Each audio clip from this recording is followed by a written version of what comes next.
One of our players is going to win all of those goodies, plus the monitor you saw in that video right there. That is, of course, BenQ's new 27-inch Ultimate Gaming monitor that they have exclusively here. It's their world premiere here at CeBIT, and all of the players are getting to use them as well. Pretty exciting times, and the players so far have loved them. But we have another best of 5 incoming, and we should really be talking a little bit about that because we've got Western Wolves' Sting going up against Liquid Red. Yeah. I talked a little bit to Red earlier this morning, and he, like most of the Zergs here, feels very not confident against Terran. A lot of the Zergs that I've talked to so far just have not really come up with a good response to the Widowmines, Bio-Widowmine play, as well as some of the Hellbat and Mech play. Yeah. We did see some stuff from Sting in the last couple of days. Mm-hmm. He does favor 2 racks. I think every single game I've seen him on Cloud Kingdom, yeah. He's been doing a 12-12 barracks at the front of his natural, pressures with those Marines and SCVs, tries to get a bunker down, do damage of his opponent, 15 hatches. We did see one person open pool, and then it got into kind of a weird situation where they're both at a standoff.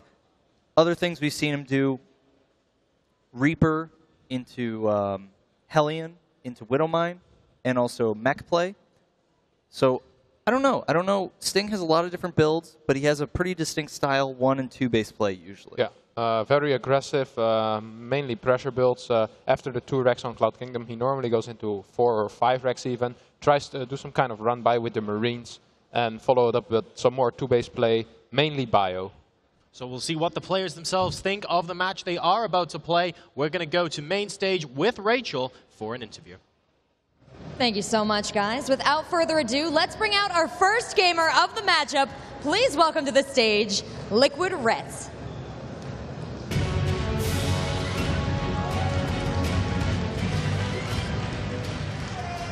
Red, as the Zerg and Heart of the Swarm, you're going up against a Terran. Would you prefer a Terran or a Protoss opponent right now?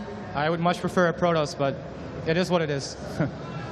You feel like, I know a lot of the Zerg here were really scared of the Protoss. They said Terran, so why did you choose Protoss instead? I think they just need to learn how to make swarm hosts, and they won't have a problem. Well, if anyone can teach anybody about playing Zerg, it's you, sir. Let's see if you can teach Sting a thing or two. Please welcome to the stage, representing Western Wolves, Sting.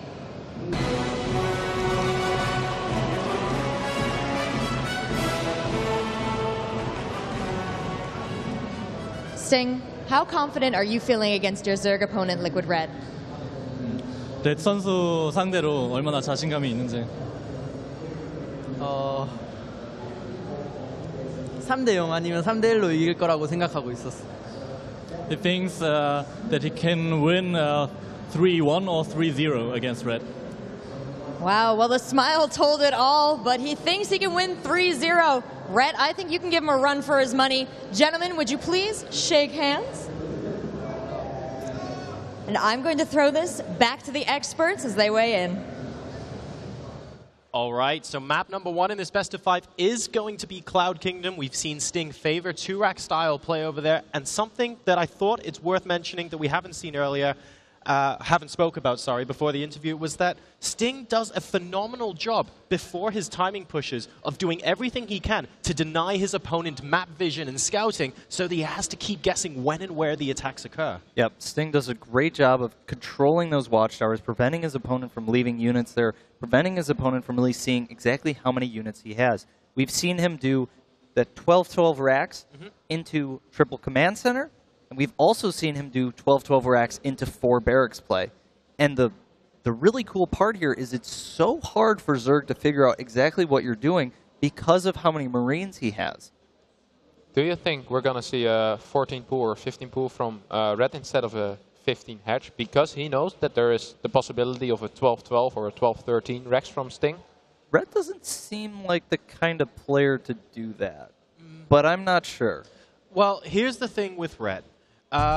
We've seen earlier on in the tournament, of course, it was against Protoss, especially on Daybreak. We saw some excellent swarm host usage out of him. And why I think that's relevant here is because I think that shows he's played the game enough to really start understanding how the new Unix, the new mechanics, the way the dynamics work around most of the matchups. And I get the feeling that he's a lot more confident playing Heart of the Swarm than a lot of other Zergs. Now, how will that translate into his series against Sting? Not 100% sure, but I'm pretty sure he has something planned. Is there any idea what that might be? I guess going off what you just said, 12-12 is a build that's been around for a long, long time. And Rhett's response to a 12-12 has probably not changed with Heart of the Swarm. And so maybe he's got something specific planned just in terms of using the new units in Heart of the Swarm. I know he likes Ultralisk and Mutalisk. Sure. In terms of defending at 12-12, I don't know. We'll just have to wait and see. Anything to add to that before we head into game, Harston? No, I think that's basically what it is. There are no new units for Zerg in the first 5 minutes of the game. For sure. All right, so let's see what these players have for each other. Are we going to see a 12-12 from Sting? We'll find out as we throw it over to our commentators for this best of 5. We have Apollo and Kalaris. Thanks very much, guys. Game number 1 on the way here between Sting and Rhett. This is one of the series actually in the opening of this bracket that I was looking forward to most because Rhett really impressed us during his group stage. Yeah, he did, going 4 wins to 1 loss. And now he's playing here against that man on screen, Sting. Second place in the Intel Extreme Masters Singapore. And he had a pretty good day as well. Yes, not yesterday, the day before. Yeah, pretty impressive play by him. The one thing I'm a little bit scared for Rhett here is if Sting goes back to his old customary traditions of being extremely aggressive, Rhett, we already saw, has very, very good command over the mid-game. But will Sting let him get to that mid-game is the question before he does damage. Yep, well, spawning down to the bottom left-hand corner here as our blue Zerg. He goes by the name of Liquid Rhett. Some Rhett fans in. And spawning up to the top right-hand corner here as our red Terran. He goes by the name of Western Wolf Sting. And Sting has played against a couple of Zergs so far in this tournament, but more importantly, so has Rhett played against a couple of Terrans. He played against Cass in his group stage, which made it look rather easy. Cass, of course, hasn't had that much time playing Heart of the Swarm, but the one game that sticks out more than any of them was Rhett versus Yoda, where Yoda just steamrolled over Rhett in convincing fashion with excellent Widowmine usage defensively, aggressively. And Sting, you know, is capable of anything, because we already see with his barracks coming down. Yeah, he could quite easily go into gas in just a little bit here if he wants to, or easily go into a command center first. There's a lot of options, command center after that even. There's lots of options open to him here as he rallies another SCV on out there to maybe go for another barracks, actually. Yeah, could go for another barracks here for sure. And he also could just ignore it and go ahead and go straight towards the hatchery. But with the second barracks coming down on 14 supply here, it's not rushed out. So he's looking to do a bit of pressure here, but it's not over-committing. So he may decide to pull a couple of SCVs, maybe 2 to 3 SCVs with it, but he's not looking to over-invest in this. There's definitely a escape plan. There's a definite command center following this up. But the question is, how much can he do in the early stages, and what does Rhett do to react? Yeah. And as Sting fully well knows, this Overlord was always on path to see this. So Sting has accounted for this eventuality. And Rhett, for now, will have to prepare a little bit of a defense to deal with this, as spawning pool is going down during this hatchery being on the way. For now, a drone being sent out to the middle, maybe to just spot exactly when things are actually going to be occurring. Yeah, I mean, there's the drone, and the SCV's been picked up immediately, so it's going to have a hard time building a bunker without taking a lot of damage straight away. But Marines are streaming across here. This is something that Rhett has plenty of experience with. Anybody should that's played StarCraft. This is a build that's decades old here, so a lot of drones do get pulled off. I think it may be a bit of an over pull here, considering that the barracks isn't that early. It's not looking to do lots and lots of damage. But of course, you can't allow that bunker to get up. Yep. And during all of this, Sting does have quite a considerable lead in terms of economy. He will force the cancellation of the bunker, but the Marines still trying to tickle away at some of these drones. But the Zerglings on the way, with that spine crawler finishing up, Rhett should be able to hold this easy peasy. Yeah, I mean, it's not fast enough. It's not close enough. The Marines have to walk all the way across the map. When the spine finishing, as you said, this is fine to defend it. Rhett's already droning up. But this is pressure that Sting's put on. Yeah, not too badly done at all. It's still 18 workers to 18 workers.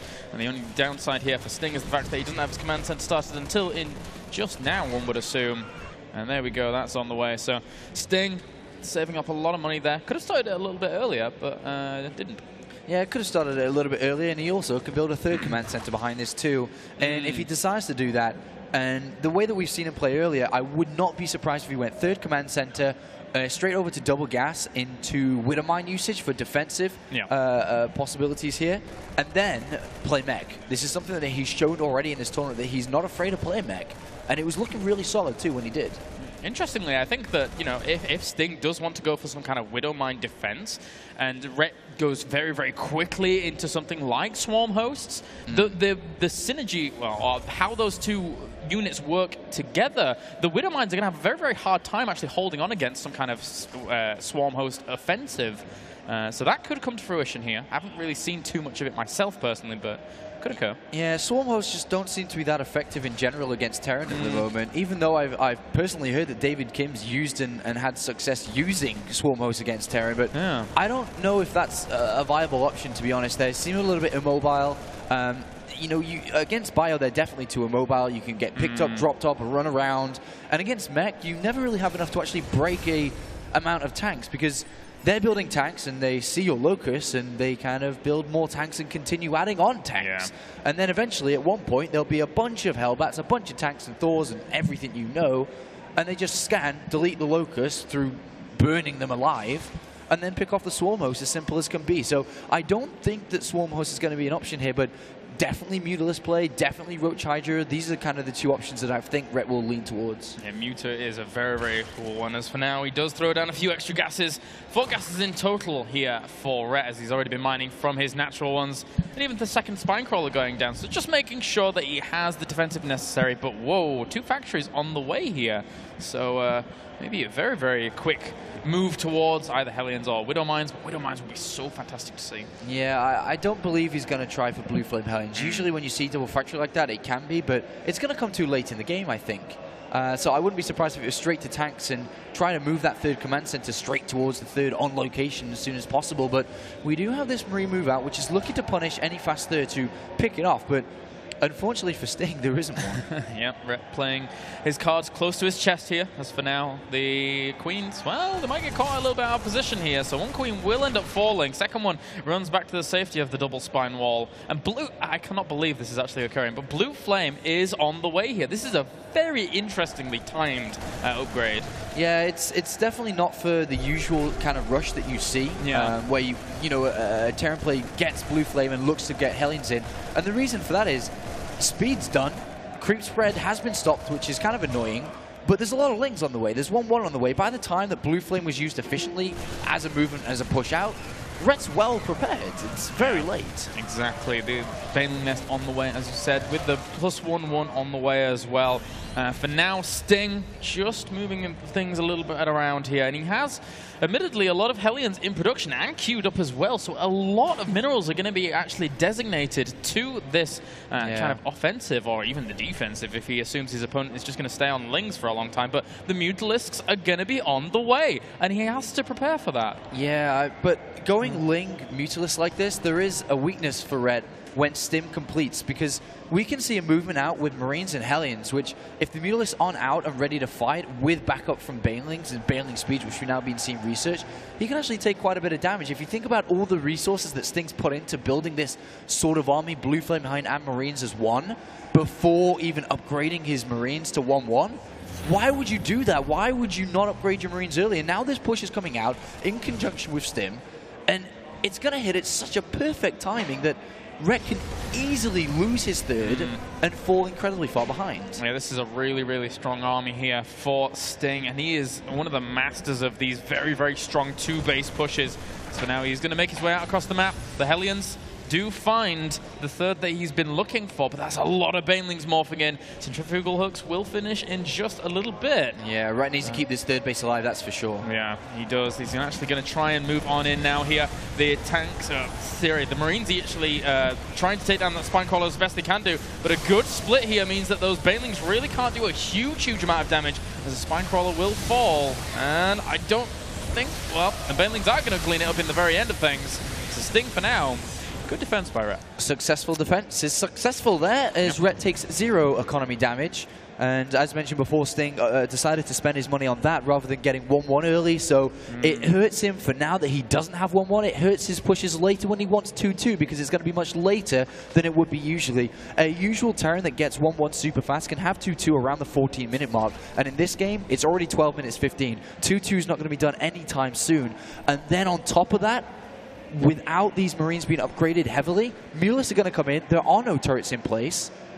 Rhett can easily take a 4th and start to throw down the infestation pit and look towards Hive, depending on how he wants to play. Is it heavy, Mulus, Baneling, Ling? Is it not so much? Is he looking to go towards Ultralist fast? So Red's actually in quite a comfortable position here. Yeah, Sting's Thor timing, as well as those missile turrets, like, needs to be pristine here to actually deal with that. There goes down one missile turret now, second one on the way. Just making sure he can get himself well defended. But he's actually started siege tanks here. Well, sorry, they're going to finish up in a second. So that the Thor should be able to pop out pretty soon. Well, the Mulus are on flight towards the natural, and I still don't think there's a turret there, and there isn't. Okay, there is one. Yeah. So that turret will push back anything below 5 Mutalisks. That's 4, so yep. And Rhett will have to wait until he gets up to 6 to 8 Mutalisks before he can do anything there. But the Mutalisks have been, I mean, Sting has been alerted that Mutalisks are currently present. Yeah, and with that, well, still 2-2 is on the way for Rhett, so he has the tools in place to transition quite nicely onto a very strong ground army here against Sting. So this is a little bit of a supply lead, and the Marines, they went a little bit too far for now. Sting needs to identify, is Rhett teching behind this, or is he staying on Ling, Baneling, Mutalist? For now, Rhett's quite heavy on Ling, Baneling, Mutalist. The infestation pit wasn't the fastest possible. And if Sting can identify what's he playing against, that means that he can either push or not push. It's going to revolve around the 2-2 upgrades as mentioned, which are incredibly late here because of the early investment into the Blue Flame and Stim.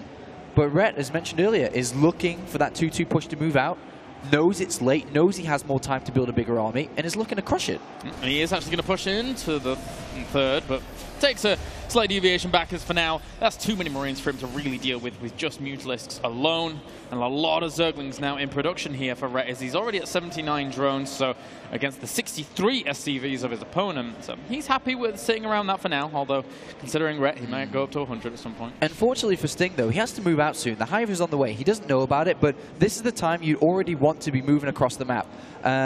But he doesn't have 2-2 because of the same problem we've talked about in this game. And without that 2-2 upgrades, he's actually very weak.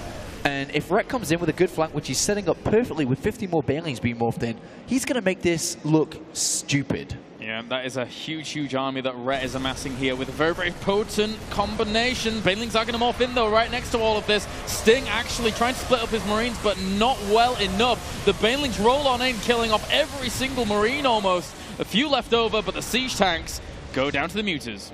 Congratulations to Rhett on picking up that victory. This is a bit of a sloppy engagement here from Rhett, but he may just have enough. The Marines still don't have 2-2 here, and he's going to actually pick off the medivac. Oh, no, boosts its way out.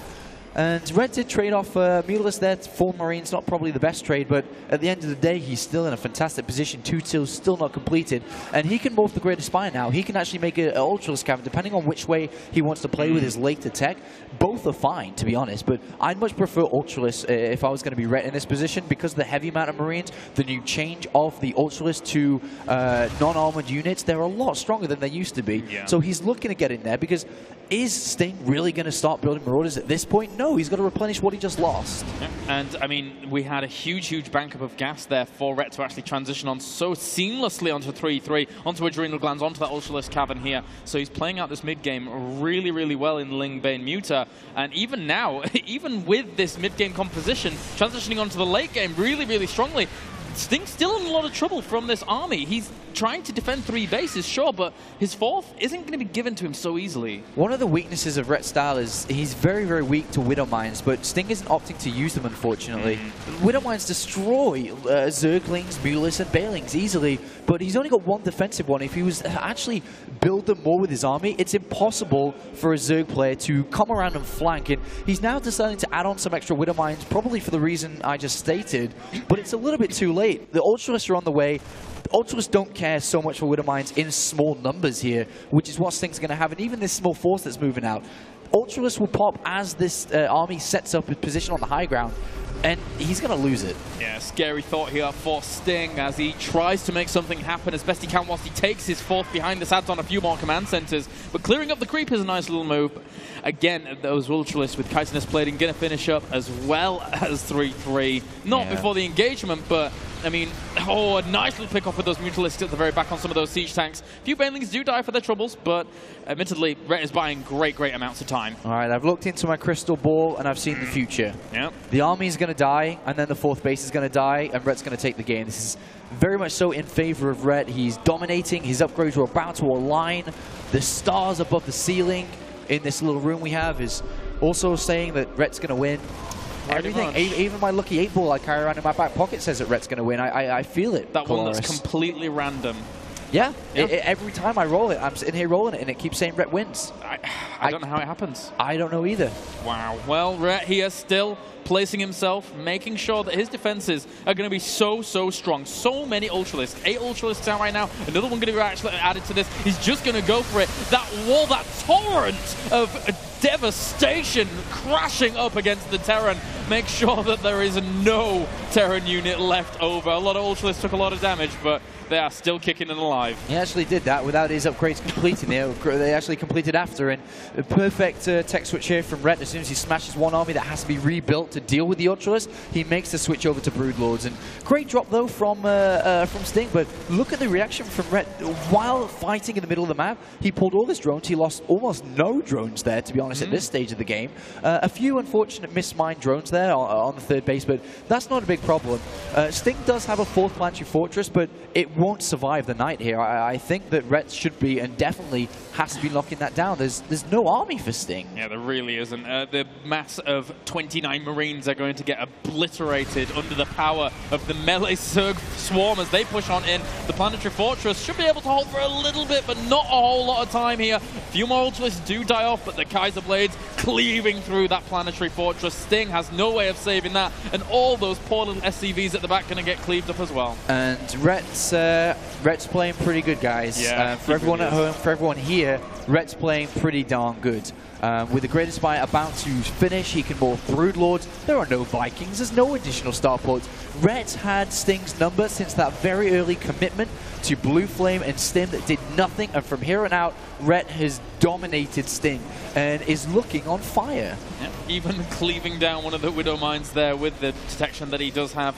Sting pushes him back for now, but 100 supply up with 13 Broodlords and 88 Zerglings in production. This is what you call a remax out. Yeah, Rhett's just on fire. Look at his creep spread, his ability to even morph 88 Zerglings and 10 Broodlords like that. He's got a lot of money in the bank, or will start to have, sorry, after he finishes building this army which he's made. No Infestors, no need. No Corruptors, no need. Broodlords are plenty here. Kaboom, kaboom. This is really not going to be pretty for the Terran as the, again, an absolute wave of Zerglings just floods straight on in, along with Broodlings as well. There's a million little Zerglings and Broodlings there. You go, GG for game number 1. Good God, that was pretty impressive here by Rhett. Well done, Joost de Groen, which is his real name. Yeah. And he probably is saying to himself right now, screw you for thinking you beat me 3-0. Yeah, just a little bit here. Sting, quite cocky. Maybe if Widow Mines had played a bit more of a part in that mid-game, maybe it'd have helped him out a lot. Sting's going to reevaluate this going into game number 2. As well, he has to. Yeah, so guys, we are going to send it over to the analysis desk with Jorasar, QXE, and Harstam. All right, guys. Well, Sting, unfortunately not able to do what he does best with that early game aggression in game number 1 there against Rhett. Very well played by our Team Liquid player. A couple of things to note about the opening. The first, we noticed straight away that these Marines came exactly the same way, taking the Watchtower exactly the same that we saw him do in the group stages, trying to catch Rhett by surprise. Yep, Sting doing a very good job, again, of controlling his opponent's ability to gather information on the map. We notice he lifted that barracks over his natural, snipes the Overlord there, sends some Marines around to where the Overlord would be going. The Overlord that goes behind the main to check the gas timings, forces that Overlord to come into his main with low health because he did a bit of damage to it before, and then also kills it. Now then, we also saw him transition, of course, into that Hellion play as well, but then losing the Hellions at the third base. Just how significant was that? I think this is probably the largest mistake of the game. Obviously, there are other things that could have been changed that could have led up, but losing that Hellion, those Hellions, to just Speedlings and Banelings, especially when they have Blue Flame, is just, it's just not something you want to do. It allows Rhett to take his fourth much earlier, double expand, fourth and fifth base going up at the same time. And when you're playing against a Zerg, particularly one who's going Muta style, gas is the thing. And gas is only a thing you can get when you're taking many, many bases. So if Sting had kept those Hellions alive, he could have continued to pressure, limit his opponent's creep spread until the Medivacs, the Marines, and the tanks came out. And then you keep map control until the Mutas are out on the map, and of course that helps him out with his vision there as well. Right. So let's see. Guys, we're going to take a look in the replay here. This is a push a little bit later on that we saw Sting do against Red here, moving out towards the fourth base location. And with a particular note, I'm sure QXC will mention to the upgrades here. Right. So the big... This is the 2-2 timing, but it's a 2-2 timing that's going about a minute too early. And we can see Rhett already has his units in position. Sting is not able to establish this foothold here and then continue to push and force an engage once his 2-2 finishes. Rhett notices that he has the upgrade advantage, surrounds his opponent, and from there takes complete map control and dominance of this game. Yeah, I think another thing that was pretty important there was that Sting didn't use his complete army. He left 25 Marines and 2 tanks back at home. Was that for any specific reason, or did you just think that it was a bad rally, forgot to take it with him? Or It's probably maybe half of those units were kind of coming out as the push happened, and maybe a little bit of those units were planned to stay home just in case of a backstab. Sting didn't have the best vision of the map, wasn't completely aware where Rhett's army was, and that's kind of what led to that big surround. But either way, you never, ever want to have a battle against Massling when you're down on upgrades. Very well summarized there, QXC. Let's see if early game aggression might be able to work better for him in game number 2, or if we're going to see him switch things up a little bit and just generally be a bit more careful with his timings. Rhett is currently 1 game up. We're going into Daybreak. Your commentators are Apollo and Kalaris. Thanks very much, guys. Game number 2, Rhett looking phenomenal in game 1. Carrying on that through into game number 2 would give him a ridiculously strong foothold in this series. And for anyone that doesn't really follow Rhett or maybe Team Liquid itself, in 2013, the start of this year, Rhett decided to go crazy hardcore practice. Who's spent the last couple of months going to the gym a couple of times a week, eating healthily, trying to quit smoking, and is practicing Heart of the Swarm a lot. And it seems to be paying off, and he seems to be playing rather well here in this tournament. Yeah, he's not only looking good in real life, but he's looking good here in the new expansion. As for now, we do have spawning down to the bottom left-hand corner. His opponent, he goes by the name of Western Wolf Sting. And spawning up to the top right as our blue Zerg, currently 1 game up in this best of 5. He goes by the name of Liquid Rhett. And Rhett, well, is looking, I may be incorrect on saying this, but, you know, obviously people can correct me, but I haven't seen Rhett this good since he won the Blizzard Invitational in 2011, I think that was. I actually agree. I really do. Rhett is a player that swings back and forth with how well he's going to be able to play. Sometimes he plays phenomenally, sometimes he bombs out. But at this tournament thus far, he's looked really good. 4-1 in group stage, and dominating Sting in game 1, the 2nd place finisher from the Intel Extreme Masters Singapore stop. Rhett is looking in the best shape he's been in a long time, and when I say long time, I'm talking years now. You know, that was a long time ago when he won that tournament, and he really has not done the. I mean, he's had consistent results. I mean, he's hit, you know, top 8 here, maybe a semi-final there, but he's never played, I don't think, as good and as clean and as solid and, or should I say, just as well as he is right now. And one of the things that I always attributed to this was Rhett's he would always he was called the king of drones for a reason, because he would just make drones non-stop, and all of a sudden in the early game just get completely caught on out for a lot of the parts. Even in the mid game he'd get completely caught out because he just didn't have any units.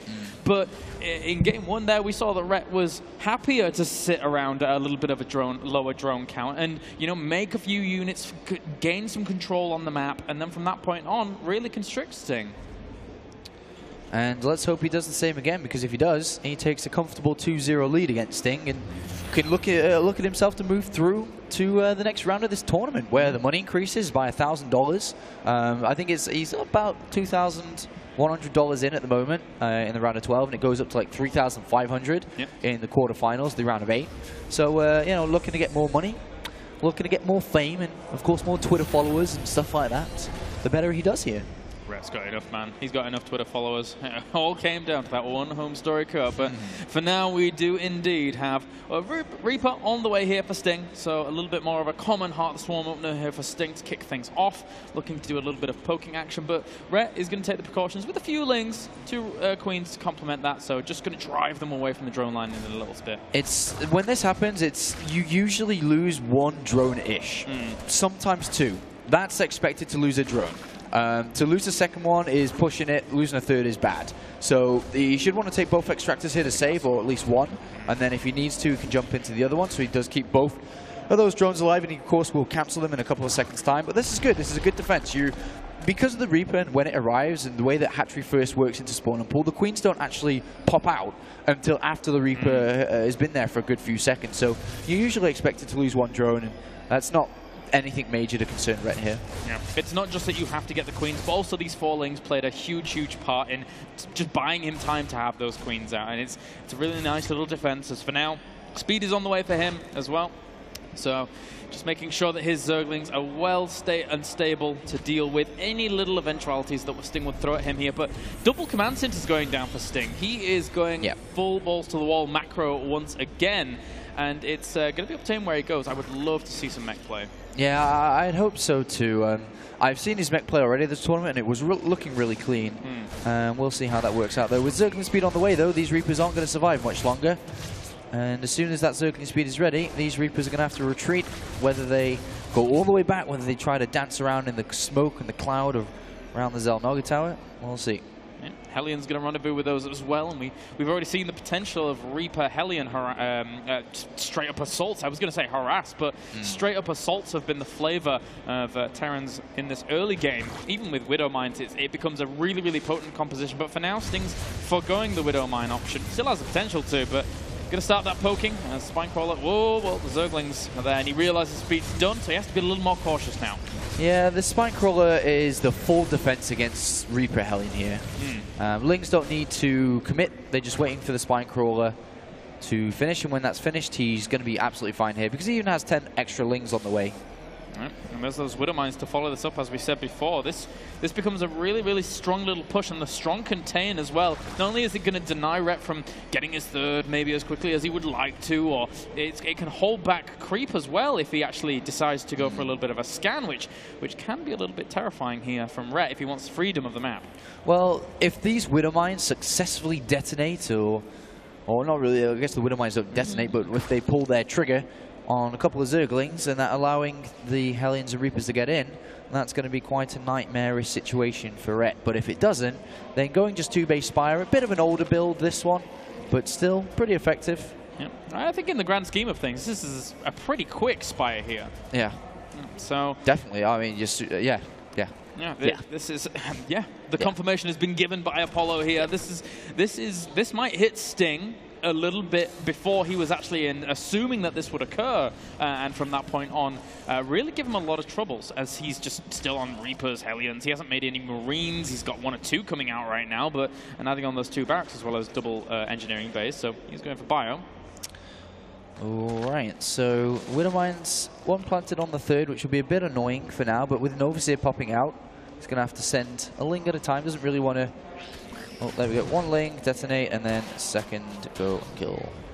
Goodbye, Widow Mine number 1. Will Widow Mine number 2 suffice in terms of any kind of detonation? Oh, good God. Don't do that to me. Oh, but still the Hellions actually on the way here to deny. That one Widow Mine does get soaked up in the very end of things. That was really, really close there for Rhett from losing every single Zergling. If you go in the radius of the Widow Mine for a split second and go out of it, you actually see the Widow Mine for a very split second. So it looked like he was on top of his control and was able to pull out just in the time. But we are going to have the Mulus come out. Likewise, having turrets down at a very good time here. Sting realizing that you're not going to be on 2-base lings forever, are you? So you're obviously doing something behind it. And then, of course, is going to be this pretty fast 2-base Mulus play. Yeah, with those turrets now going down, helping him out considerably against that, although +1 weapons has been started as well for Rhett here, so he's going to stick around with this Mutalist play by the looks of things for quite a while, although the double evolution chambers on the way for him really does lend itself once again very nicely to this Ling Bane Muta mid-game that really helped him so well in game number 1. Well, this is not going to get denied anytime soon. There's a lot of Marines there, and they will have combat shields and 1-1 soon to be. I'm interested, though, is going for Mulus so fast going to hurt Rhett when it comes to fights? Because he hasn't got 1-1 at a good time. Sting has a much better upgrade speed. And if we think about it, that was kind of the biggest thing that Rhett was able to leech onto in that previous game. I wonder if that's going to be a bit of a problem for him. Maybe. We do have 13 Banelings now morphing in here. As getting that 1-1, just really, really cranking out exactly the same game as before, apart from, a little bit quicker of a Spire. And for now, Sting, he does have a little bit of a lead in terms of his macro. Pause goes down, but the Armory is on the way so he can start 2-2 upgrades. And the problem is that Rhett has such good coverage of his Overlords up to the north that any drop play that would want to come along is going to be really hard for him to penetrate the defenses. Well, it looks like maybe a sound problem there as he's playing with his cables of his headset. Not too sure what's going on. We'll try and get that fixed in a couple of seconds' time here. But, of course, Sting, former NS Hoso, if I'm not mistaken. Yeah. Now with Western Wolves. And it looks like it was a sound problem, and now he's ready to go again. But looking at this again, with the Armory coming down, it's going to really speed up those 2-2 upgrades as soon as the Armory finishes. Not the perfectly timed Armory. Of course, would have ideally wanted it to finish with 1-1 at the same time, but it's only a couple of seconds. Yeah. And with that, more drones on the way here for Rhett, so he's going to be rocketing up to 70 drones in just a little bit against the 53 SCVs that we currently have out for Sting. And he's getting pretty good creep spread actually going, really giving him good coverage around where he can take his potential 5th once he gets that, but going along, as well as, it will eventually spread now down to the 4th. So, just getting a few more Widow Mines out here as well. Loving the addition of Widow Mines from Sting in this mid-game. Really seems as if he's learned his lesson from game number 1. Yeah, I mean, if you actually, is that a drop in the top right on the minimap? Or yeah. Yep. Let's run away. Well, his Marines do get a better trade for themselves than they would have done if the medevac could have died instantaneously, thanks to that ignite afterburner. And we'll kill off the medevac. Everything dies off, but 1 or 2 Mutalists for his troubles. I mean, that's a nice win for Rhett to stop that drop, but if you think of any Protoss players out there, when you open Phoenix against Zerg, what happens if you don't do enough damage with them? They don't really pay for themselves. Granted, Rhett is focusing his army around Mutalists. He still really hasn't done anything yet with them. He hasn't really killed any SCVs, turrets, picking off supply depots, tech labs, reactors, or anything. So Sting's had a good free reign to be able to build up a decently sized army, has good upgrades on the way as well. So I think, Sting's in good shape at the moment. He has been supply blocked once or twice, but instantaneously, as he puts a few more supply depots down, he rockets straight up to 156 supply there. So he got a few supply drops in the grand scheme of this game. But, yeah, I mean, it's better to actually drop the supply as opposed to, be stuck in that supply block for quite a while. Yeah, just overall great defense by Sting. These turrets are buying enough time for the Marines to come in, and by the time these Marines die, I suppose there should be some new ones popping out, but I guess that's not going to be the case here. It's actually, Rhett does break through into the mineral line for the first time in this game, and he's going to pick off SCVs, and this is actually what he needs to do. This is, as mentioned earlier, he hasn't really done anything until this point. Yeah, that was 10 SCVs, really limiting his opponent down to 60 SCVs, as he was on 70 prior, and for now, still even poking on in. Sting just did not send enough reinforcements back to deal with this, and the speed medevacs on the way to drop. Well, seemingly everything. No, they didn't actually have anything in them. He just kind of shooed him away from that point on. very heavy Ling style here. Very, very scary when it comes to Widow Mines, and we'll have to see if Sting can hit the right placements with his Widow Mines. 2-2 is almost done for Sting as well. Rets is quite late here, and that's going to give an edge. We do see Widow Mines borrowed at the back of that army. Ret's going to have to play this out very, very carefully. His army's super fragile. I mean, it's great if it gets in there and does the damage, but these Widow Mines, I think, can win the game for Sting, or at least win the fight. They could do if they are able to connect. So much in a condensed area will make for great, great splash damage here. They're actually going to burrow. He's going to micro back against all of this as well. Oh, did you see God. the Failings connect? A few of those Widow Mines actually go off on the entire army, but I mean, it still Ret just plowed on forwards. Yeah, a lot was done there, but unfortunately not quite enough. If Sting had a bit more or a little more units in that, I think he could have easily won that, because so many Bailings went down, and Ret's actually trading cost inefficiently going up that ramp. And you know, if Sting moves forward now, takes the middle of the map and builds a 4th command center, he's still doing really, really good. And those 2 Widow Mines once again in this army. He's adding on a few more behind it. He actually got some Hellbats as well in this composition that are going to come along in just a bit to really, really make it very, very hard for those Zerglings and Bailings to do anything, as they will be obliterated very, very quickly by the Flames. For now, there's not that many Marines here along with this, and you just catch a few units for free. Yeah, Widowmine got 3 kills there, but he's got to be careful not to lose him. And yeah, he's going to have to be forced back. He should, well, maybe even pick up, but he's just going to go back to all of his reinforcements here once again. Ret is still powering on forwards very, very strongly. That's a lot of Banelings, and they're going to connect pretty nicely with all of this army. Sting, he really doesn't have much left, but he is macroing really ferociously behind this. He still has 25 Marines on the way, and 9 Marines at any given time. Recuperates really, really fast. Likewise is Ret here, but Sting needs to halt the aggression. He needs to actually just sit and hold position in the middle here. If he can establish this 4th base, he will get back in the game, but Ret just has too much. 2 Widow Mines are planted there.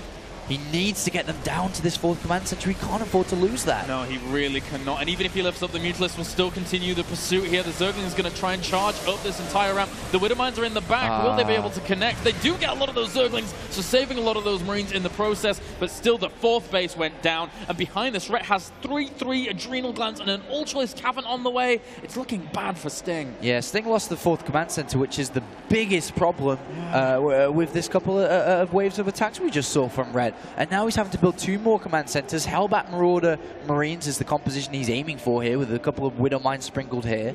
But with killing that 4th command center, Sting could have had so much momentum if he would have been able to keep that alive. But with Ret now on 5 bases, great macro once again by Ret being able to build so many units and having so much lava.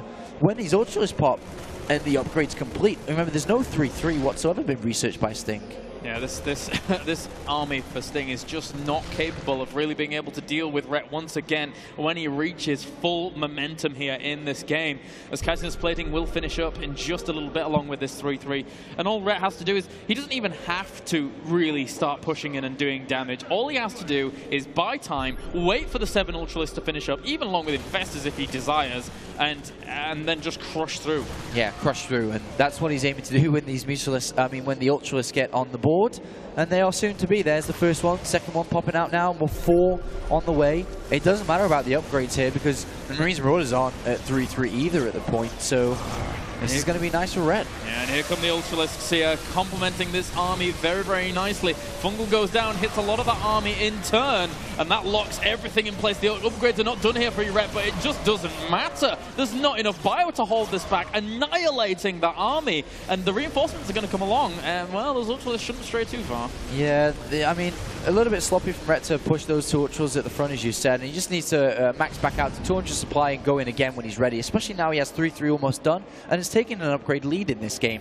With that upgrade lead, he can easily win the next fight and take a 2-0 lead over Sting, and I'm still a bit baffled on, why Sting was so overly aggressive in the mid stages here against Zergling, Baneling, Mutalist. I really don't think there was need. He just needed to sit on a 4th command center in the middle and start doing stuff like this, but it's a little too late. Catches one of the medevacs, second one will go down in just a second, along with everything being dropped. Ret is just all over the place. Any kind of attack that comes along, he is on top of it. He's morphing in his Great Aspire. He is playing fantastically here against Sting, who just really, really did so well at Intel Extreme Masters Singapore. That's right, and, well, here comes a desperate attack here, and yes, you can kill that base at the south, but you're going to lose your 4th in the middle. And that's obviously not very good for Sting, who's down at 130 supply, 125, and Rhett's up to 200. And Rhett looking like he could take this 2-0. Morphing in Baneling's right next to that command center as well. It's really, really looking very, very good for the Zerg player here, as Sting is just... he's so down and out and trying to make something happen with the remainder of his forces, but with this Ultralisk wave coming in once again, there's an unstoppable wall barreling down on this Terran force. The Fungals lock him in place as well. No room to kite out of that, doubling Sting's supply right now. Rhett looking so good. Rhett looking amazing. Even these Widow Mines getting picked up there by an Overseer and a couple of Links. Third base is about to be broken, and Rhett's taking a 100 supply lead, and he's going to win this game. There's no question about that now. Sting's lost his natural command center. He's about to lose his third. And Sting just doesn't seem to be playing as well or as quality as he did in the group stages, unfortunately. Yeah, either that or Rhett is playing ridiculously well. I mean, Rhett is looking really on form. Sting, 33 supply down. We're just waiting for the GG here as one Marine at a time gets cleaved down. GG! Rhett takes game number 2, and we have another very, very strong foreign hope on our hands. That's right. He's one step away from going to the quarterfinals here. He's just got one more game to win against Sting, and he's there, representing Team Liquid very well. Yep. So, guys, it looks like that is the end of game 2. We are going to send it over to the analysis desk with Jarsar, QXE, and Harston. Thank you very much, guys. A very entertaining game there on Daybreak, and we saw that in the early game, the Reaper Hellions trying from Sting to put early pressure there on Rhett, but not quite doing the damage they would have wanted to. I'm actually going to disagree with you completely. The Reaper Hellion is not really a means to do damage. You're not trying to sneak in and kill a lot of drones. You're trying to deny your opponent's creep spread and place forward Widow Mines, which give you map control. And it's the forward Widow Mines that managed to get, or rather could have managed to get there. You were talking a little bit about the scouting, about the Overlords once the Reapers were scouted there as well, right? Yeah. So the forward Widow Mine, part of what makes that pressure so effective is you place a Widow Mine at your opponent's third, and that basically means that Rhett cannot take his third until he either has creep spread to that third to place a Spore Crawler down, or he has an Overseer. And that's really the crux of that strategy, is you go up 2-3 command centers behind it, and you put yourself in a very strong economic position. It's not about doing damage to your opponent. It's about preventing your opponent from moving out on the map, getting information, and establishing that third command center, which Sting did very well. And we saw that after this, behind Rhett going for reasonably quick Mutalisks here on this map. What did you think of that and when he pushed out? Like, what was his goal with the Mutas there, and did he do what he set out to do? I think the Mutalisk was one of the best transitions that could happen. The worst case scenario for Rhett would have been if he was planning on going into a gasless third hatchery and he was not able to establish it. Because then all of his production, his drone count, his saturation, his economy, everything is geared towards a gasless third base. He's going to have more queens than usual. His tech is really late. He's going to have no gas. But instead, Rhett went for a 2-base opening. So it didn't matter as much that he couldn't take his third until the Overseer was out, until he had creep spread. So in that regard, it actually went quite well. But Sting was in a very advantageous position with a faster third command center and better upgrades. And then later on as well, we saw with the Mutalisk, of course, Rhett wanting to put a bit of pressure on Sting. In fact, delaying Sting's timings a little bit here. And at this point, we're going to hop into the replay and take a quick look. This is going to be around the 14-minute mark here, where we see Rhett use his Mutalisk to try and harass Sting, which ends up delaying him quite a bit. The Mutalisk here, what's really key here is Rhett recognized that he was behind on upgrades, and that 2-2 timing from the Terran becomes so much stronger when your opponent is behind on upgrades. Usually the objective here is to have a battle when you're equal on upgrades, because most standard Zerg macro openings will put them slightly ahead. Knowing that he's behind on upgrades, Rhett does a great job of using his Mutalisk to delay Sting. Notice how his army, right here, it's going to pull back into his main, and this is really when he needs to be moving out on the map and establishing a position so that when 2-2 happens, he can force a battle near something important to Rhett. Go pressures forth and force Rhett to respond or lose that base. Also, what's really great here is how the Mutalisk set up Rhett to take a position on the map. Notice how much more space Rhett controls now. Makes it very hard for Sting to push down the ramp. Now, if you were in Sting's position here, QXC, before the Mutalisk came in to harass at the main, and you know you're going to try and hit a timing, but you knew that the Mutalisk might have been coming, what sort of additional steps would you have taken there to try and ensure you could still do your push at roughly the same time? The key to making this timing work as a Terran player is to pull your opponent's army out of position using dropships. Notice again here, Sting is caught a little bit unawares, Rhett right on top of this army. Widowmine's not burrowed quite where you'd want them to be. Usually you want them to be much more spread out, you want them to all be burrowed, and you want to be able to kite back on top of that army, on top of those Widowmines. But they're just not quite where they need to be. And then from here, Rhett takes a commanding lead in this game. If we take a quick look at the game state, Rhett on 4 bases mining gas, his upgrades are catching up, his hive is coming, and he's banked a huge amount of gas to make the Ultralisk transition, which eventually ends up winning him the game. That's sorry. No, that's completely concise, and that's exactly what happened there. Really nice control there, keeping Sting crucially on his half of the map for so much of that game that Sting was never really able to do anything with the timings he had to offer. We're going to be heading to a quick commercial break, ladies and gentlemen, and when we come back from that, we're going to go here into game number 3 of Rhett versus Sting. Can he do it?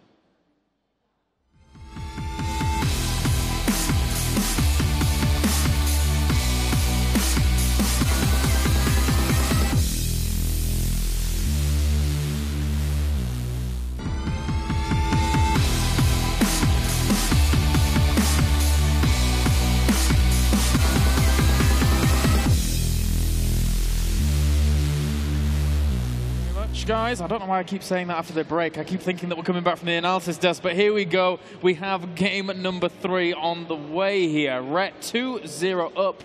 I don't actually know how Sting can stop him from here. I don't know how to stop him. No. I don't know. No, you don't? Just don't know. I was looking at the analysis, guys, for some... actually, in between the little commercial break we had, I went over to QXC and I asked, you know, what does Sting need to do? Yeah. And QXC was like, if I was in his shoes, I'd probably lose as well. And I was like, well, no one knows what to do. Yep. QXC. Oh, dear me. That guy. But anyway, we do have these guys getting ready, prepared to go here for game number 3. I think that, you know, Sting, we want some Widowmines, we want some speed medevacs early. We want to see Sting here. Maybe pull a game back or two, make this a proper series, as we do have our blue Terran going to be spawning down at the bottom right-hand corner here, and he goes by the name of Western Wolf Sting. And then spawning up to the top left-hand corner as our Red Zerg, 1 game away from advancing on to the round of 8. He goes by the name of Liquid Rhett. 2 pretty much nailed down perfect games from Rhett. Looking absolutely fantastic here in the Intel Extreme Masters World Championship, day numero 4. Or should I say, tag 4. Yeah. Impressive stuff. Yeah. All right, how much German do you know? Not a lot. Let's not go into this. Shall we... somewhere throughout this game, you have to find a way to say a word or a sentence in German. Oh, Jesus. Somewhere. Not now. Anywhere you want. Okay. All right, you fit it in wherever you can. All right, then. And I'll be waiting, and I'll do mine later. All right, fantastic. So, for now, we're going to have Rhett here throwing down his hatchery. And we're going to see how he's going to be able to spot what Sting's going to be up to. No, actually, the gas has already gone down for him. So it looks like a Reaper opening for Sting to kick things off. I like it. I like it a lot. Reaper, Reaper, Reaper. Looking for some kills. Didn't really get that much done on Daybreak. Well, a kill. And that seems to be what he's leaning for here once again.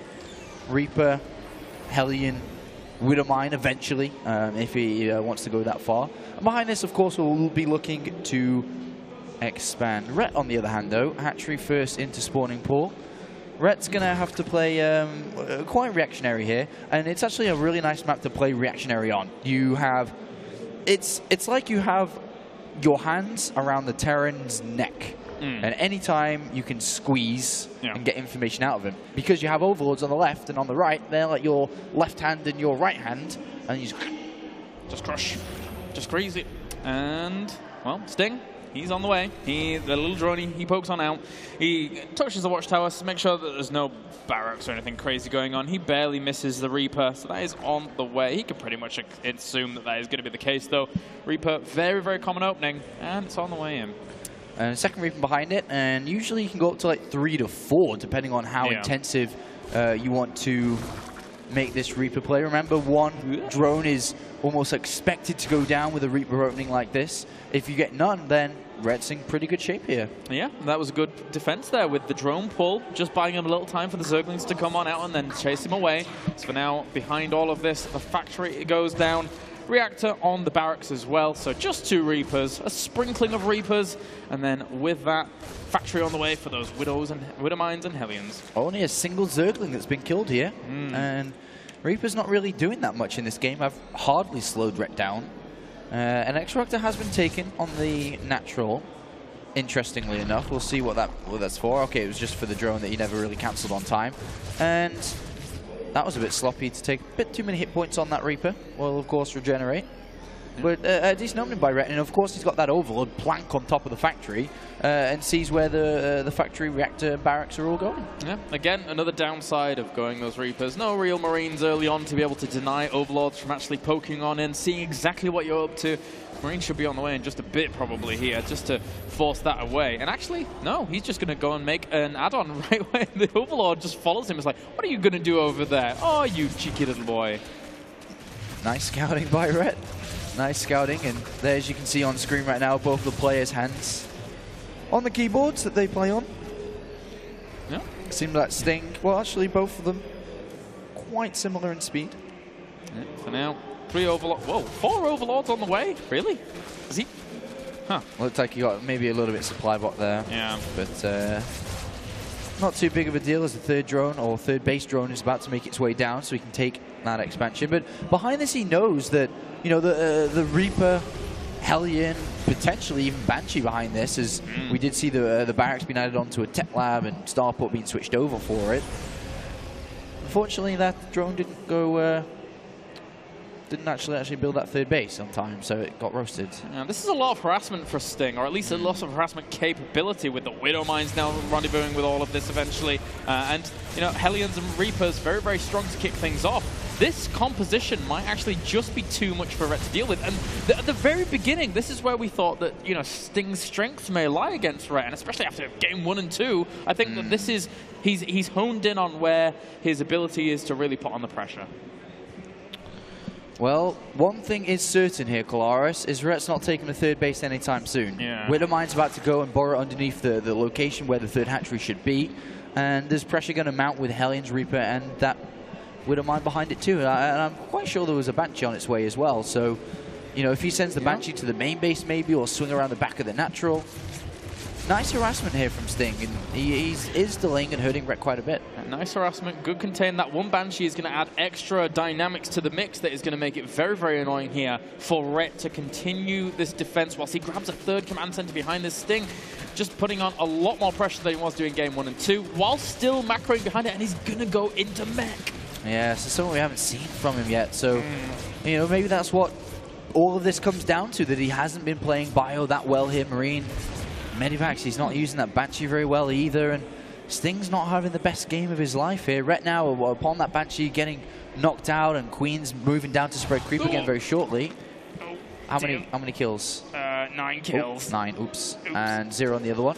But I was going to say that Ret can kind of take a third base anytime now. Yeah, and I mean, with that Sting with Widowmines, well, actually, you know, Ret's going to go into Spire play once again. I think, you know, maybe Lingbane new to mid-game. If we see Sting decide to go for more Widowmines along with this mech play, it's going to be a little bit of a testy choice. I don't know whether or not it's going to work out that well against this. Really liking this new harassment, this new containment that Terran have had within part of the Swarm. And it's turning into a bit more than that as the Hellions have broken through up the ramp. A single Queen shall fall, but nice pop of the Lings there at the right time will eliminate these forces, and the Banshee as well if he's not careful. Good defense in the grand scheme of things, but still, I mean, he's down in terms of supplies. Sting has contained him fully and sufficiently enough to the point where he can continue on with his third command center, finishing up in just a little bit. He had a little macro lead up until just now. But, I mean, even still, Thor's on the way. Hellion's on the way as well. He's going to make a very, very strong composition. Yeah, and unfortunately for Rhett, he hasn't really spotted this yet, so he hasn't started to build a composition that's good against mech here. We're going to be seeing Hellbat Thor, and that's interesting. I wonder if he's going to continue through with that. Because he needs roaches against that kind of composition. Yeah. Absolutely needs roaches, and the Roach Warrior's not down. 2-2 melee upgrades are coming through, and we all know, if you've played Heart of the Swarm, that Hellbats, they're pretty damn good against Zerglings. Yeah, they do all right indeed. As for now. Widowmines. Oh, only a couple there went down. That was 2 kills, not too much, but not too few. Yeah. One Zergling does spot Sting's third, whilst Rhett tries to... I like what Rhett's actually doing here, taking the third and the fourth pretty much at exactly the same time after being contained for so long. Needs to catch up a little bit in that regard, and that's certainly a method of doing it, and he can, you know, relatively take good control of the map with Ling, Bane, Muta, up until the point where Sting really gets a very, very strong army up and running, and then he starts marching.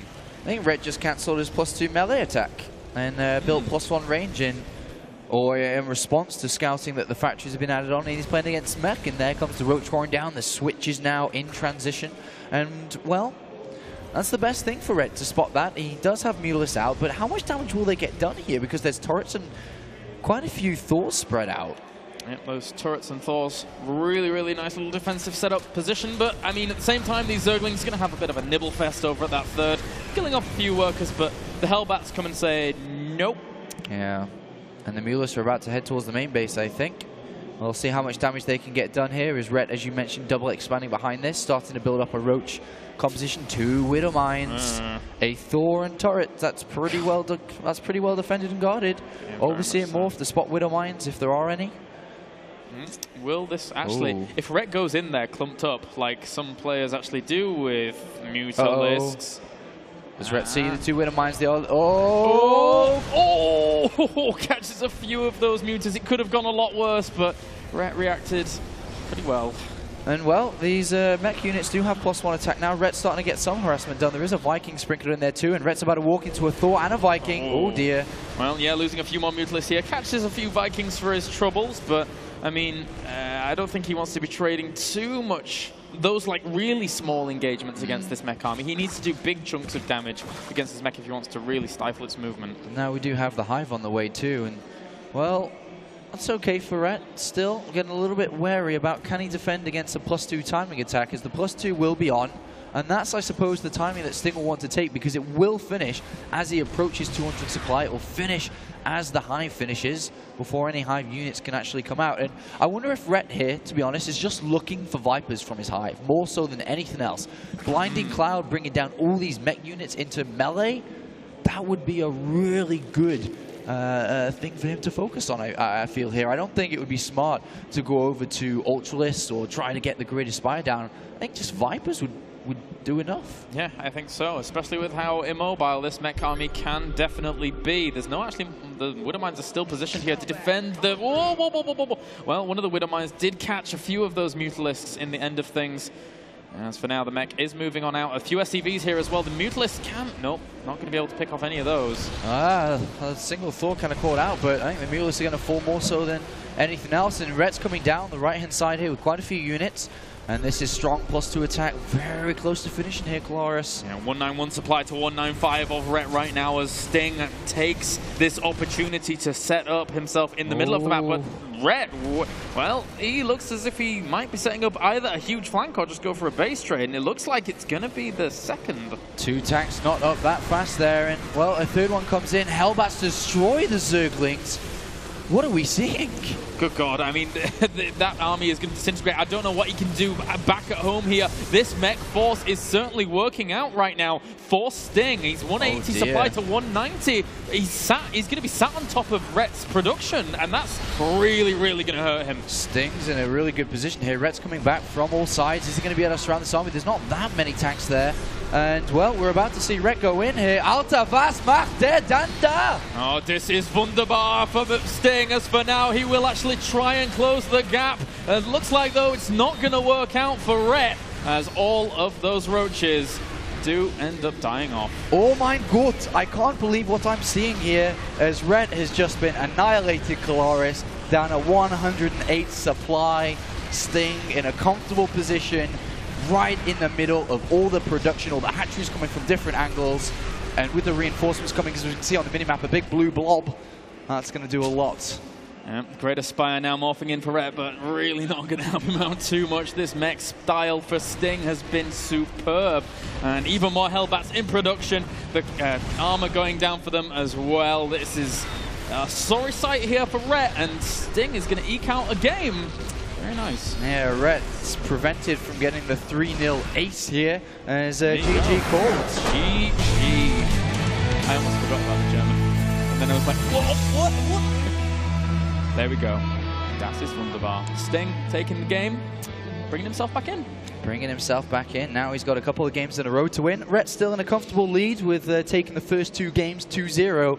But Sting has broken the deadlock here. Can he continue through? Rhett looking, you know, I think he believes he can do it. He's kind of talking to himself there, believing he can do it. But mistakes happen and Sting takes the game. That was one of the most pondering faces I've ever seen on a pro player right after a game.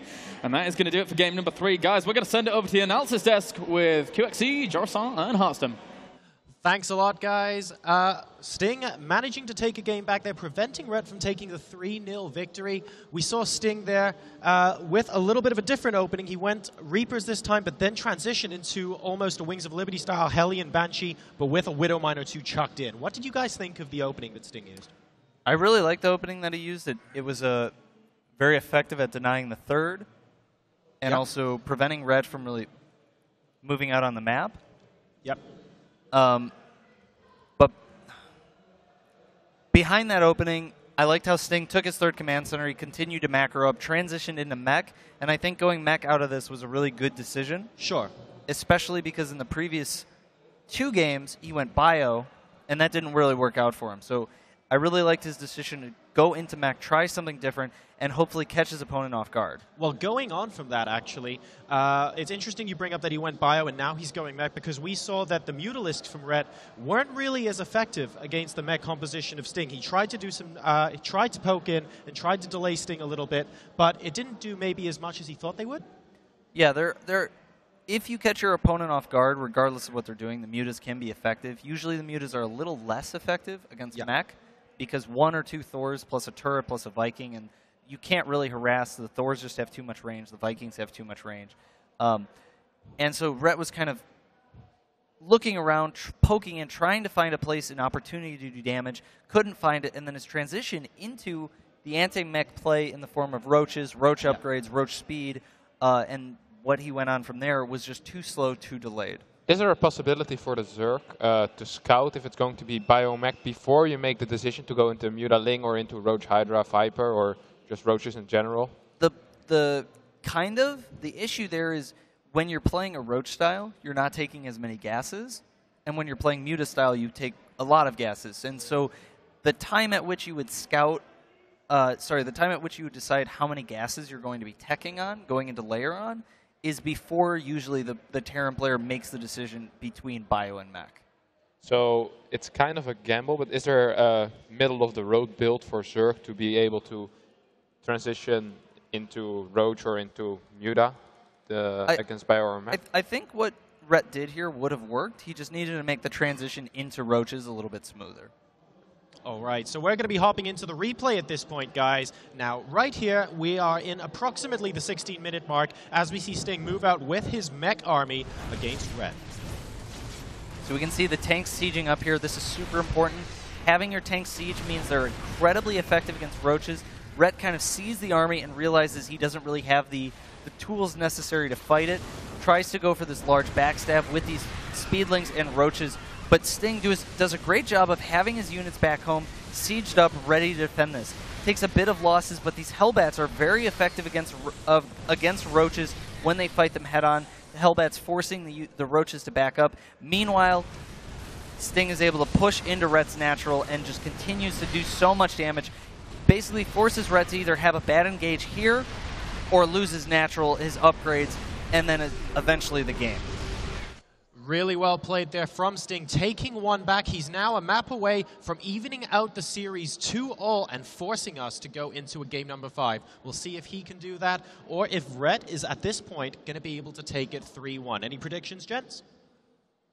I think we're going to see a game 5. I hope that Red will realize that Sting is able to play both Bio and Mech.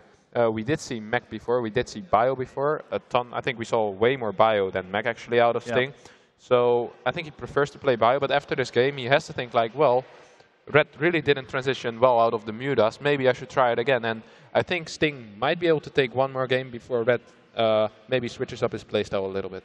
Sure. All right. I think Rhett will take this and win the series 3-1. Okay, well, let's see if he is able to do that, guys. We're going to be passing you over now to your commentators for this game. We have Kalaris and Apollo. Dankeschön, willkommen zu Spiel 4. Ja, das ist gut. Eins Bier bitte. That's all I know. That's the only thing I need to know. Apparently being an Englishman in Germany. Useful stuff. Das ist gut. All right, so almost ready to begin this next game. We can actually jump into it in momentarily. But Rhett is actually asking to use the bathroom, so we'll find out whether he's going to be allowed to go or not before we jump into this. As you do know, if you've seen the schedule, we are running a little bit behind time, but we're going to try and catch up with as much as we can to get the games that are on the schedule on time for you very shortly here. Yeah, apparently Adebisi informing us he's already been, so that's all good. Sting is ready to go as well, and Entombed Valley will be game number 4. I'm hoping we still see Mech play out of Sting. It really worked out well for him there, and if Rhett doesn't adapt to that for Sting, then, you know, Sting could be in a pretty good spot.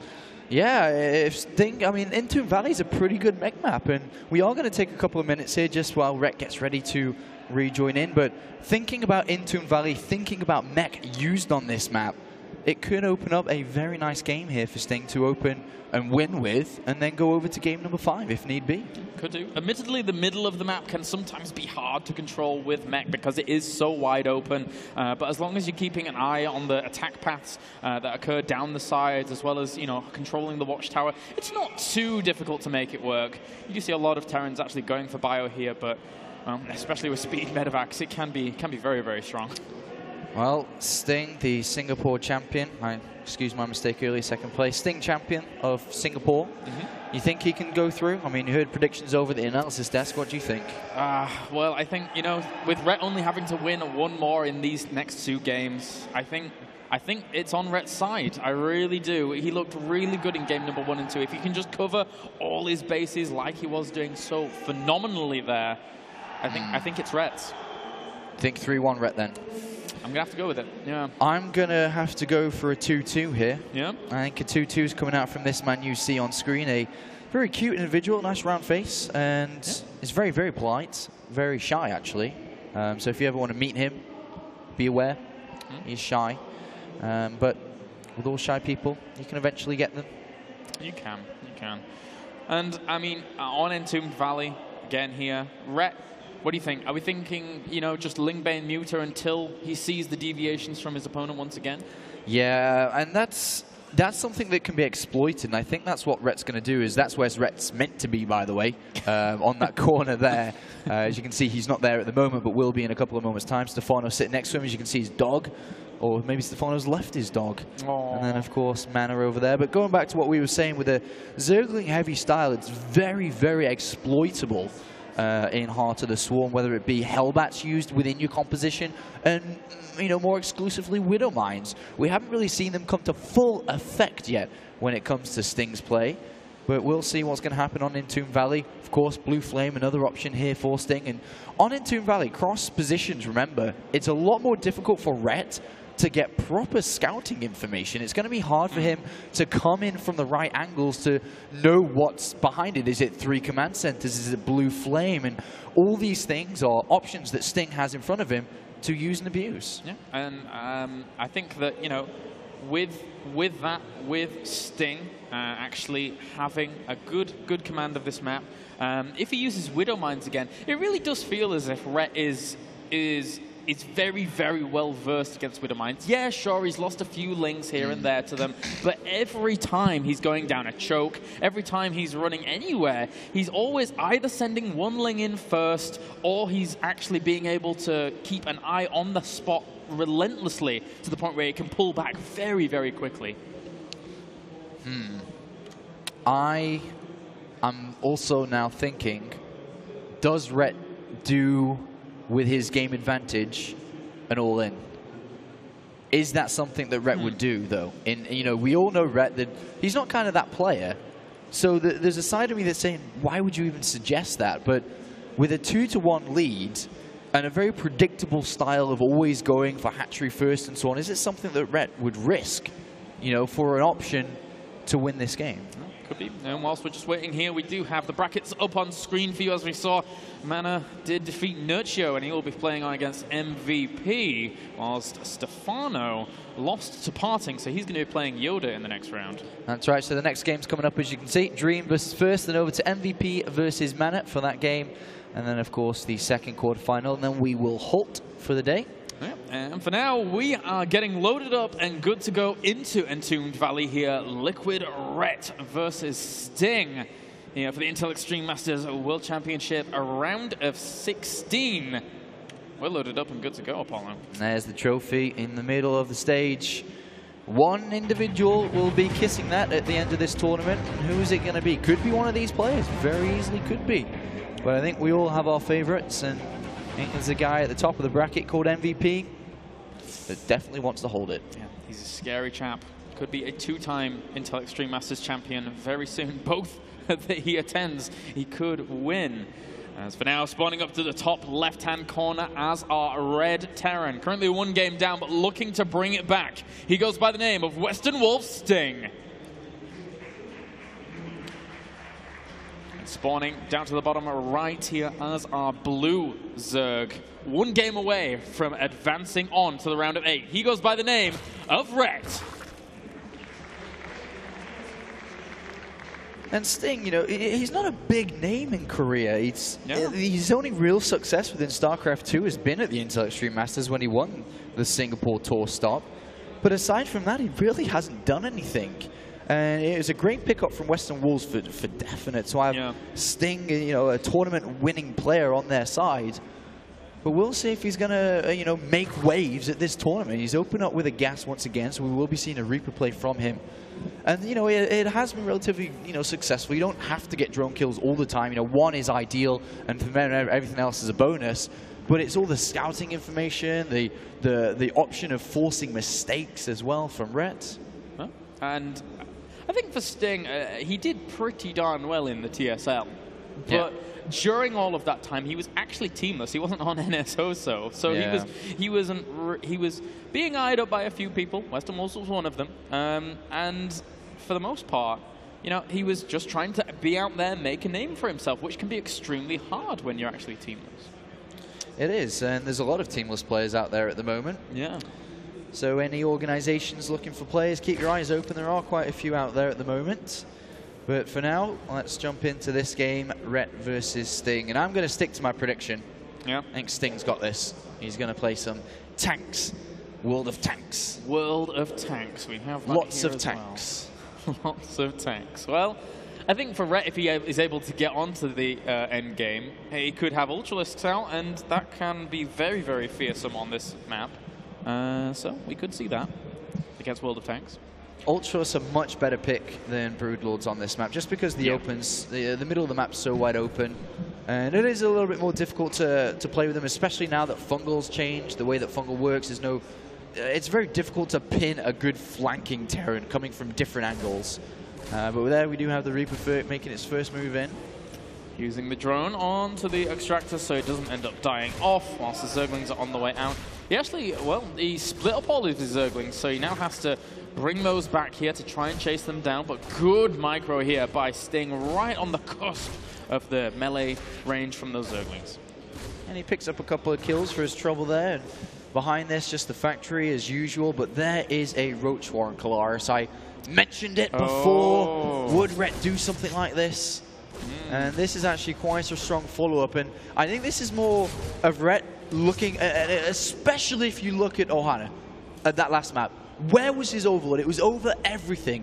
And it was over the barracks. He saw the reactor coming down without any Marines. He saw that Hellions would be next.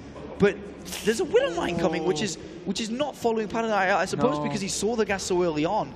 And there is a threat.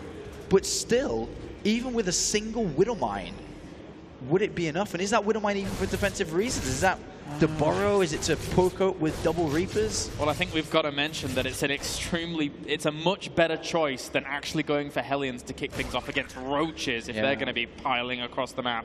So for now, the Reapers don't really have too much intel on the fact that there are going to be Roaches moving out right now. 10 in total makes for a very fearsome assault here by Ret. Oh dear, and if that Widow Mine gets caught out in the open, we'll see as Sting doesn't see it. He doesn't see the Roaches.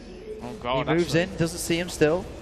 Oh, the Zerglings are actually forcing them away. Oh my God, Ret. Could he have duped? Oh no, he sees them. The Widow Mine is on the assault once again, but he's actually just going to pull back here. He realizes that this is the kid. Oh God. Well, he snipes the Widow Mine and is maybe sniping a Reaper, but Ret has an overload there, and immediately we have the 2 Widow Mines being made, a bunker as well, and Ret actually did get a Reaper there too, and these 10 Roaches behind drones are being made. He has no bio units for this bunker. He's going to make it, but there's going to be 1 Marine in there by the time those Roaches actually breach, and he needs to repair. This is... if he actually went for the bunker, the supply depot at the bottom, it would actually be really hard for some SCVs to get in there and repair, but it looks like he's just going to go for this one. Oh dear, the wall's broken, Claris. Uh-oh, and he's supply blocks, Apollo. And Widow Mine did go off there, doing quite a bit of damage. Supply block is quite big here as well. There is a Banshee, but only about 25% out the way.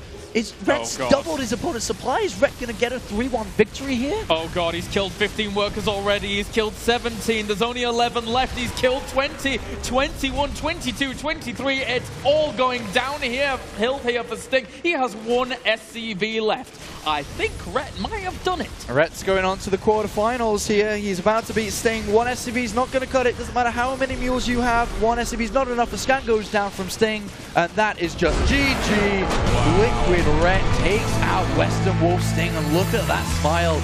Look at that grin on his face. He's happy with that one. Done and dusted. Liquid Ret advancing on 3-1. With an impressive set of decisions there at the very end, realizing that that would be the weakness there in Sting's play. GG. GG. So, guys, that is going to wrap it up for our 3rd round of 16 games. We actually have another one up on the way that you'll be casting. Which one is it? Can't remember for my life. Dream and First. Yes, Dream and First. The final of the round of 16 games. As for now, we have Ret advancing on. He's going to be playing against the fearsome Yonghua here. Yeah, that's going to be a good game, that was. We saw how dominant Ret was.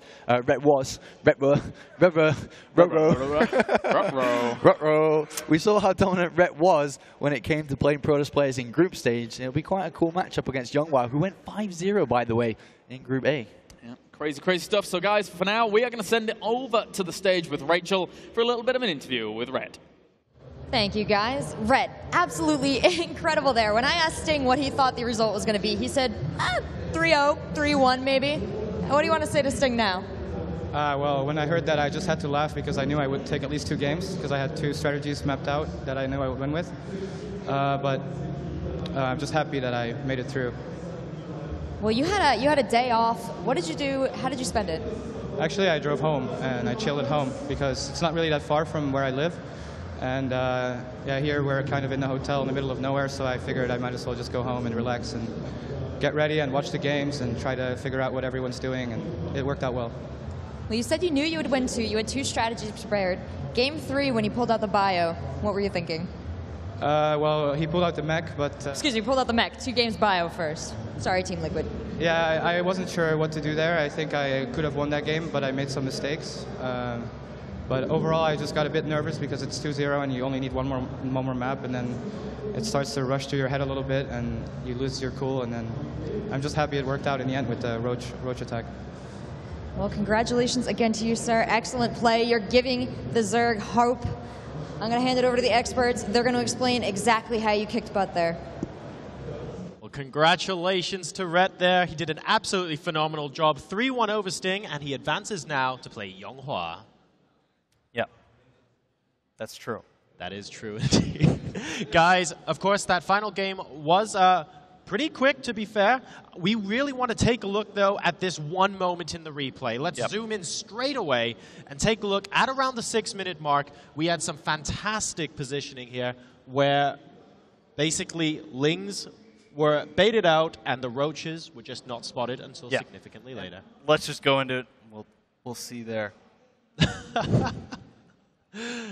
It looks like we have a little bit of an issue at the moment, but anyway, even if we're not in the replay just yet, we want to explain the Lings, of course, you saw baited the Reapers out, and the roaches ran straight by, and it wasn't until significantly later that they were spotted, and the Widow Mine at that point was taken out as well. One of the big things, one of the focal points of why the Reaper opening is supposed to be very strong is it gives you the ability to get a lot of information. In this game, Sting was just a little bit out of position, and we can go into the replay right here. I'm going to go to Sting's vision and just kind of alternate a little bit. So here are the Lings coming out for Rhett. Here are the roaches. And we can see Sting just not quite getting vision of these roaches. Since Rhett has this Overlord, he knows where the Reapers are. And this is key to making those roaches as effective as possible. Notice the roaches this whole time. Even skirting past this Widow Mine for a little bit. And this is really the focal point, the tipping point here in terms of sending these units home to defend. Because at this point, Rhett actually has roaches behind the Widow Mines and the Reaper, and so it becomes much more problematic to try and bring them home. Do you feel like he should have just left the Widow Mine at the ramp of Rhett for any kind of reinforcement, or just in the middle of the map? Like, it was kind of clear that it was going to die when he would walk home. The best way to use Widow Mines when you're defending this kind of pressure is really not as a one-time use. It's a 2-supply unit. If you're saying this unit is going to do 125 damage and that's it, it's really not going to be enough to defend this. What he really needed to do was bring those Widow Mines home. Generally, when you have there's a possibility of this roach pressure, you have a wall at the base of your natural ramp. If you're not going to have a wall there, then you have the wall at the top of your ramp, and you have a bunker, and then you put the Widow Mine here, and so that way it can get 2 or 3 shots off, and you make sure that it's in a place that you're definitely going to be defending for a long time. And unfortunately, the supply block here did Sting no favors as well. Yep, and we can go back real quick here and just kind of point that out. Notice how Sting never goes above 38 supply. We can just see this right there. He basically gets caught off guard, loses a moment, presence of mind, builds this bunker probably in his head. He kind of thinks it's a supply depot. Cannot start this the Banshee here, which would have been absolutely crucial in defending this. The Banshee starting right about 650. You take some damage, you repair your wall, the Banshee starts to come out. Two or three Widow Mines at the top of your ramp, and plus the bunker with 2 Reapers in it, and you can defend this without taking too much damage. Really, really well played there from Rhett. He advances to play Yonghua in the next round. Commiserations, of course, to Sting, who is going to be exiting the tournament at this stage. We're going to be going to our next and final best of 5 in this round of the tournament straight after this break. But before we do, we'd like to show you some of the highlights from the amazing games and play we had yesterday here at the Intel Extreme Masters World Championship.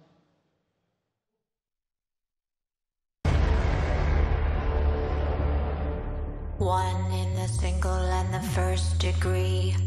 One above, one for eternity. No unit or triad, source or cause for the one. Super oneness is the one above those. One in the single and the first degree. One above, one for eternity.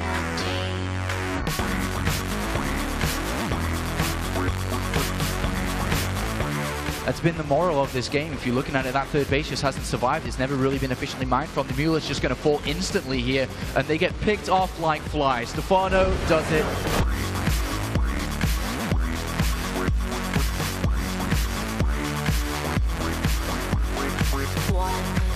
No ward down there currently, but he's going to walk straight in towards Shy here, as we are going to see Beelzehand dive right in the middle of them. Wild Growth goes down. The Crescendo will catch two of them. Bullet Time comes across the side, but Raven managing to pick up Madlatch. Misfortune going to get popped there as well. Rumble doing a good amount of damage, but Shy can't hold on. Now Cloud Templar, the one that will be focused. Suno is very low, but using that binding will manage to escape. That's a triple kill.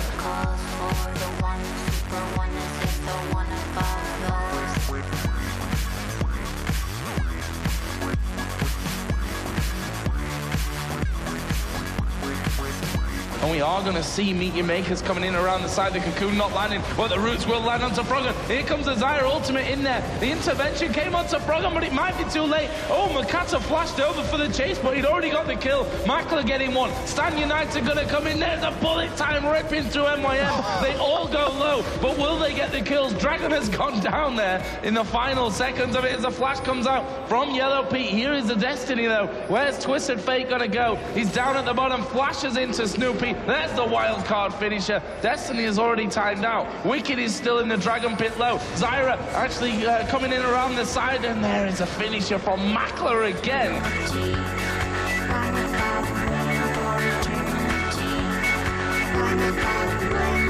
Oh my god, he gets absolutely everything in here, and Grubby is way, way out of position. That Nexus can fall, and he can pick up and even get out. Oh my god, Grubby's about to take a massive hit. If that does fall, and it does fall. MVP, oh my god, is absolutely everywhere here.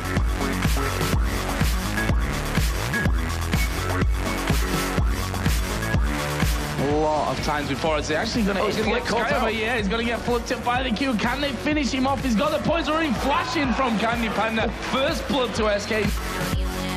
Towards this and join in. There's the assault battery, splits the team apart, but Kevin tries to turn it around. Ocelot tries to go in there as well. You can see Candy Panda does manage to get the damage out at the right time. Nuke does take down Woog, but here comes Shy teleporting in. Candy Panda flipped and dropped. Kevin does get a dunk on towards Cloud Templar. Meanwhile, oh, the hook on Cloud. Kevin, that's going to be a very, very dead Darius. Can Shy finish him off? He's going to run around. The shield goes down. Now Hercubot being chased down. Rapid Star with no mana. And Shy is just ripping them apart. Madlife in there. Ocelot tries to dive into a Madlife. Hercubot manages to get through, but it can't finish it off. And now Shy is just running around, toying with his prey as Ocelot chokes on the poisonous fumes of Shy. Flips him back in. Rapid Star is going to come in, but it's the kill for CJ Enters Frost once again.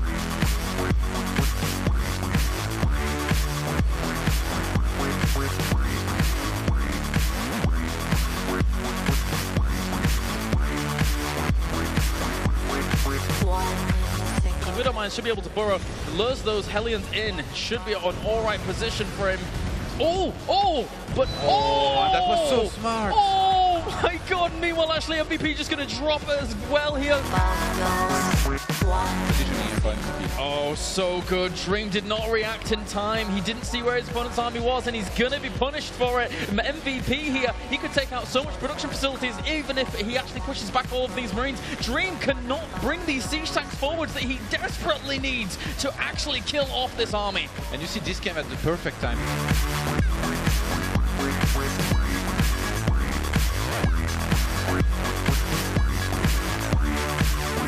Here comes the teleport. Froggen comes in as well. They've taken very low. Kevin taken very low with that Shadow Dash. Oh, but the shockwave from Ocelot comes in. He's going to flash through. Yellow Pete goes down, but Yellow Pete will get the passive explosion. Now Ocelot can pick up another one. Grumpo gets away, and he picks up that kill like a true scumbag.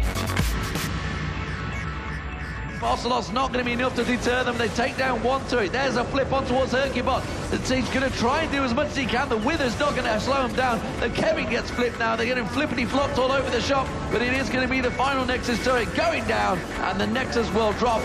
And that ironically means that Evil Geniuses and SK Gaming are out of the Intel Extreme Masters World Championship.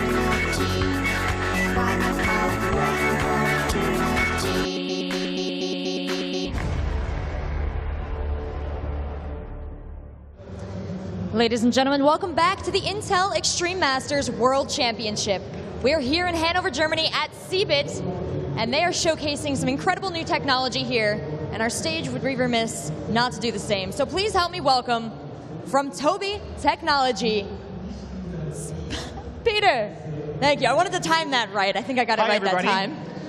How are you, Rachel? I'm doing well. How are you today? I'm fine. I think we're actually having more people today than yesterday. Yes, and we've revamped our approach a little bit now, too. Yes, we've done that. We will do a slightly different approach when James is playing here later on. But what you guys are probably wondering about is why we are on this stage, what we are here to discuss, and that is Tobii eye tracking technology. So first off, what is this technology? So eye tracking is a technology. You can see an eye tracker here. This is called the Tobii Rex, which is hardware and software that enables an application or a game to actually tell with about the same precision as a finger where you're looking on the screen. And where do you guys use this technology? Historically, eye tracking has been used in two big segments, and one of them being disabled people who might be paralyzed and they can only use their eyes. And with eye tracking, then, that means that they can actually get help in communicating, actually talking with their eyes. So that's one area. The other area is in the analytical area, where you're actually using eye tracking. I know you major in psychology, so you can actually use the eye tracker to study psychology, children's psychology, and customers of ours are the Googles, the Microsoft, who is also using eye tracking in order to test their new application to see, is this actually a good application, or should we change the user interface in any way? Ah, yes, websites. You can see where everybody's looking, see what draws the eye. It's very interesting. Exactly, and where we're going in the future is, besides gaming, and that's why we're here, but we're also looking into automotive. Imagine yourself controlling your car and your entertainment system in the car without actually having to take your eyes off the road. We're looking at medical industries, but also just a normal user. Surfing around in Explorer, clicking around. Instead of having to use your mouse, you can use your eyes to click at different things in Internet Explorer. Well, that's all well and good for the real world, but we're here for video games. So how can I use this eye tracker when I'm playing? Yes, all about gaming here today. So it's a bit different depending on what games we're talking about. If we're talking about RTS games, the obvious thing is to get faster. To use eye tracking to accelerate your game. But you can also use it actually to analyze the game, to see, okay, where are the players actually looking on screen? Are they looking at the minimap? Did they miss this or did they miss that? So that's if we're looking at the RTS. If we're looking at FPS games, well, you could actually shoot where you're looking on the screen if you want to shoot people. Or if you're playing a team game, you could actually, instead of trying to explain where a person should move, you could just look at a place, send that gaze position to your teammate, and he automatically knows. You just tell him, go there, and you're sending the gaze point to that guy, and you would actually very easily know where you mean. Looking into football games, or you're playing NHL or you're playing FIFA, just looking at your fellow player and you're just passing to him automatically without having to choose anything and not using anything but your gaze. Well, we're here to play StarCraft 2 on this stage, and you guys have developed a really exciting interface. So tell me what you're capable of doing with Tobii technology in StarCraft 2. Yes, so James is going to play here soon, and he's going to basically do 3 different things in the StarCraft game here using his gaze. The first thing being what we call the gaze warp, and that means that by pressing a button, he actually enlarges the minimap, and by just looking on the minimap, he will warp to that position. So he doesn't need to use the mouse or anything, he's just using his gaze. Number 1.